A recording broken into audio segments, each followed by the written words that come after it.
So, you can see it's like 8:15 in the morning. WildChild's leaving Puerto Patilla.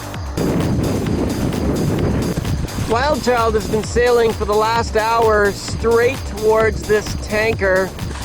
A little crab found his way into our boat.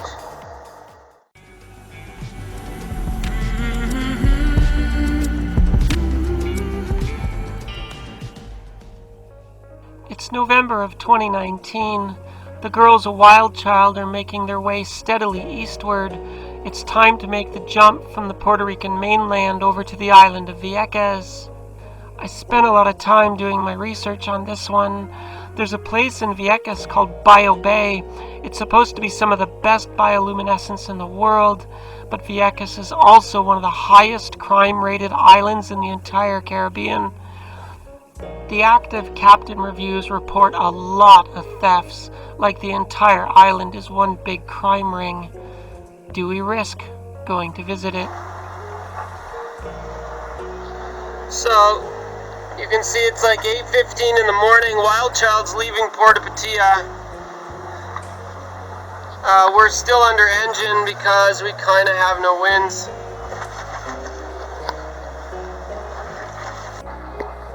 Bye-bye, Puerto Rico. It's been fun. Everybody knows that Captain Lexi hates to motor, but with no wind, what can you do?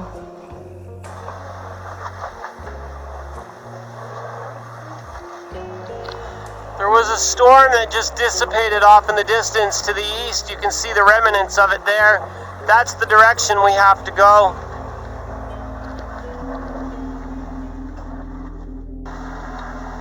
The two of us are still rather tired. Neither one of us had a great night's sleep last night. We basically came into Puerto Patilla, dropped the hook in the dark, ate, slept, went to bed, woke up early, sailor early as 7 a.m., lifted the hook, and now we're on our way to Vieques. It's supposed to be 30 miles away, but it's 30 miles dead upwind. So that 30 miles might really be 40 or 50 miles we may have to make today. And if we have little to no wind, we might be moving slowly. Let's see if we can make it there before dark.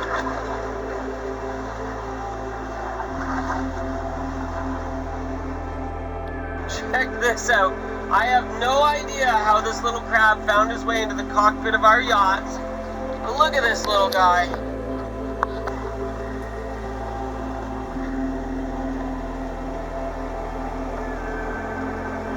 A little crab found his way into our boat.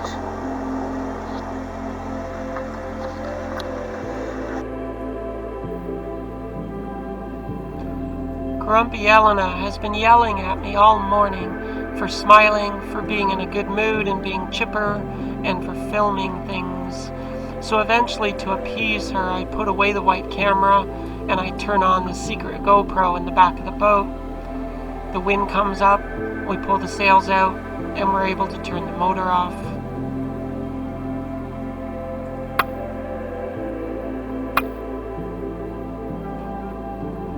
Elena's bipolar switch in her head is about to flip. She's going down, and things are going to get really bad by the end of the week. But for now, she's quiet, she doesn't talk to me, she won't look at me, but she knows how to sail. She knows what to do with the lines, and she's still helping me sail the boat. So that's something.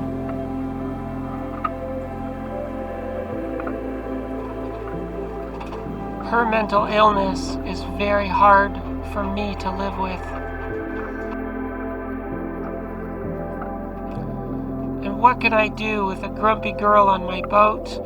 Elena's in a bad mood. She wants to hurt me. She wants to attack me. She wants to piss me off. She wants to make me feel as badly as she feels. But screw that. I send her to go lay down. That's enough. You go lay down and you deal with your mood. I'll sit up here. I'll babysit the boat on the ocean. I'll eat candy. I'll crank the tunes. I'll sing my heart out. And I'll just enjoy the moment. You come back to me when you feel better. I spend all day sailing alone again.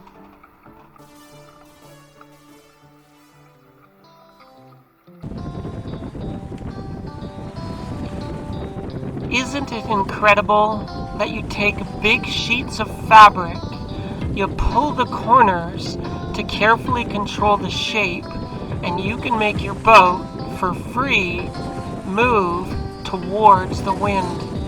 How incredible is that magic?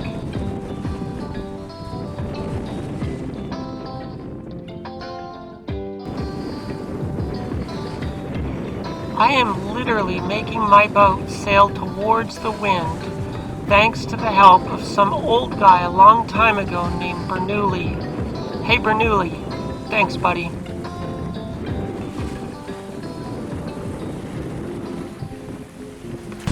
WildChild has been sailing for the last hour straight towards this tanker, the Abdul Razak. It's a 600-foot tanker that's adrift. They must be doing repairs or something.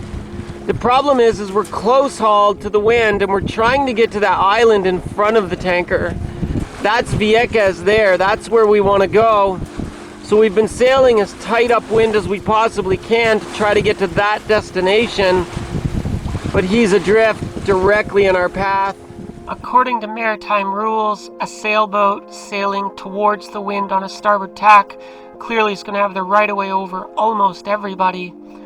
But the gross tonnage rule and the respect on the ocean rule, we're not going to push it. It looks like we're going to have to steer to avoid him and tack. I call the captain of the cargo ship and I ask him his intentions, and then I let him know mine. I'm going to short tack off his bow, so please don't start your engines suddenly. Call me if anything changes. Well, this is life at sea. There is a tanker, a 600-foot tanker, adrift in front of us, the Abdul Razak. I don't know, he's probably doing repairs or something. You can see on the AIS, like on the chart plotter, we've been sailing dead towards him for the last hour, and he's starting to get close. Because he's adrift, he's not actually moving. So we're gonna have to tack around him, I think.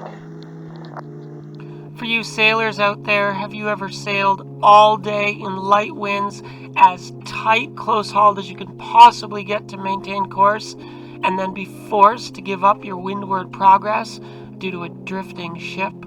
I was frustrated. I didn't want to give up my hard-fought ground, but I had to concede.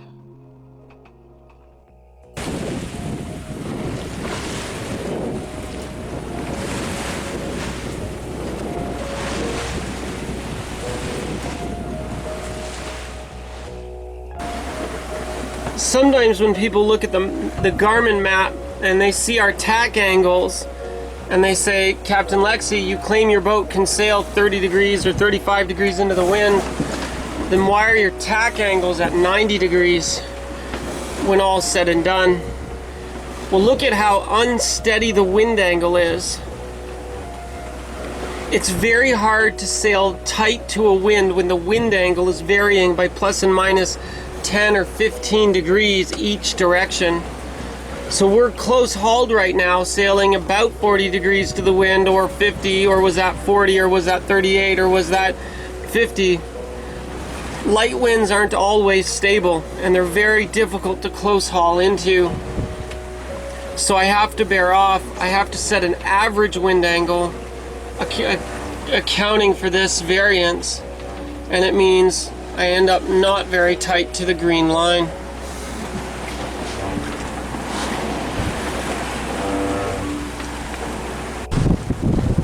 Well, WildChild's been sailing upwind all day. That's the island of Vieques up ahead. We're about 6 miles from the place where we want to anchor on the left side. We're racing against the sunset though, and although conditions are calm, the sun is going to set before we get there. So from my loose calculations, there's about an hour of daylight left and an hour and a half of sailing to reach our destination. We're going to arrive and be dropping the anchor in the dark again. The good news is this anchorage is easy access with no outside barrier reefs.